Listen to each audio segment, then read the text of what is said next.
Bonjour à toutes et à tous et bienvenue sur la capsule audio de la médiathèque de Toul. Ouvrez vos écoutilles spécial Saint-Nicolas. Aujourd'hui, c'est Séverine qui vous parle et je voudrais partager avec vous un souvenir d'une Saint-Nicolas très spéciale pour Philippe Claudel. Neige noire. Du ciel tombent des flocons, légers, comme hésitant encore à venir nous effleurer. Premier flocon d'un hiver qui n'a pas encore dit son nom, mais qui engourdit la terre de son étreinte, jour après jour, depuis la Toussaint et sa procession de chrysanthèmes.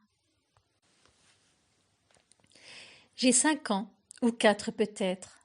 Je suis dans la haute enfance, celle qui nous berce dans le rythme des caresses, des baisers, et nous fait nous endormir dans un sommeil confiant, petits poings relâchés et bouche ouverte.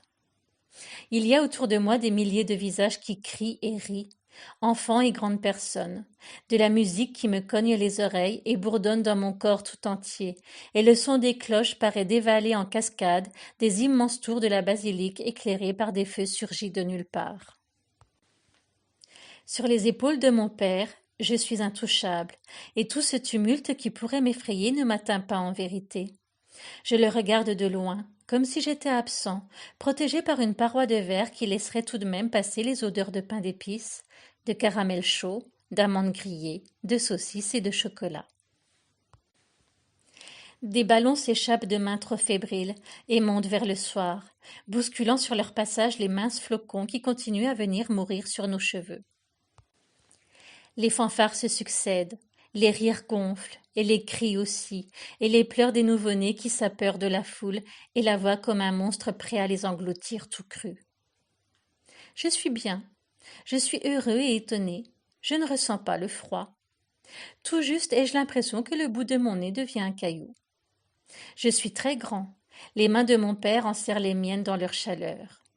Ma mère, de temps à autre, frotte mon dos avec vigueur et m'embrasse sur la joue. La nuit s'épaissit comme un ciment de cendre. Défilent toujours des musiciens en costumes colorés, des jongleurs, des chevaux tirant des chars sur lesquels ont pris place de fausses princesses qui me semblent si vraies et des rois de carton sortis de jeux de cartes. Des serpentins dessinent des figures éphémères que remplissent des pluies de confettis. Les grosses caisses ont des ventres d'éléphants et le cuivre des trompettes lance très haut des éclats d'or. Soudain, une rumeur monte de la foule, comme un cri de dégoût, en même temps que des courants violents agitent les corps massés les uns contre les autres et les déplacent avec absurdité dans un sens puis dans un autre. Les adultes rient tandis que les enfants se figent. Des tambours quelque part broient des sons lugubres.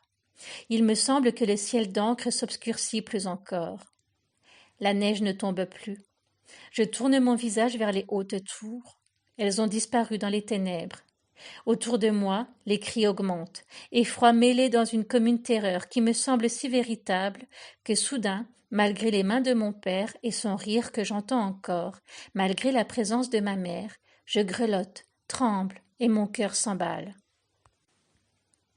Sur un char qui paraît de charbon, un homme bossu, hirsute, sale, roule des yeux féroces et brandit un immense fouet. Vêtu d'une tunique de cuir, il hurle, et sa voix sort de sa barbe noire comme d'une bouche des enfers. Il provoque la foule, s'avance au bord de son char, lance des coups de fouet qui claquent dans l'air tandis qu'on le conspue de toutes parts. Je sens les larmes tout au bord de mes yeux. Je voudrais rentrer à la maison, retrouver notre cuisine, mon chat somnolent près du poêle, mon ours en peluche qui n'a plus qu'un œil mais dont le ventre est si doux. Je ne veux plus voir, je ferme mes paupières, je ne les ouvrirai plus. Je me le jure, je veux disparaître. J'entends le son du fouet se rapprocher, les cris de colère du monstre. Il est là pour moi, il va me prendre, m'emporter dans son antre. Il me faut fuir. Je veux descendre des épaules de mon père, je hurle, je pleure. Le monstre s'approche encore, je le sais, je le sens. J'ouvre les yeux au moment précis où le char passe tout près de nous et où l'homme abominable se précipite de notre côté, vomit un cri effroyable et me regarde, oui, me regarde moi et moi seul, avant d'agiter son fouet au-dessus de ma tête. Il n'y a plus rien ensuite, plus rien que mes larmes qui finissent par me ronger les joues. Ni les mots de mon père, ni les caresses de ma mère qui me prend dans ses bras et me serre tout contre elle ne peuvent me consoler, ni même quand le char épouvantable de la créature cède la place à celui de Saint Nicolas, Sainte Majesté qui sourit à tous et nous bénit. Sa barbe blanche et son habit d'argent ne parviennent pas à me consoler, pas plus que son bon sourire. Je me débats, je hurle plus fort encore, je veux partir. Je ne cesserai de pleurer que le soir, quand, épuisé de fatigue, je finirai par m'endormir, tenant le bras de ma mère de mes deux mains, ne voulant pas qu'elle m'abandonne. Pendant des années, j'aurai dans un recoin de ma mémoire le regard du père Fouettard. J'essaierai souvent de condamner cette petite pièce de mon esprit, de fermer sa porte à double tour et d'en jeter la clé. Peine perdue. Les terreurs de mon enfance se nourriront longtemps de ses yeux exorbités, de son visage laid, de cet habit primitif de cuir mal tanné et de ce fouet qui déchirait l'air en même temps que mon bonheur innocent. Au fond, le bon Saint Nicolas n'avait guère de pouvoir. En tout cas pas celui de vaincre les effrois. Recoller des petits corps coupés en morceaux par un boucher cupide est à la portée de tout le monde, mais faire disparaître la peur des enfants est une toute autre affaire. Chers lecteurs, je vous souhaite une joyeuse Saint-Nicolas. À bientôt!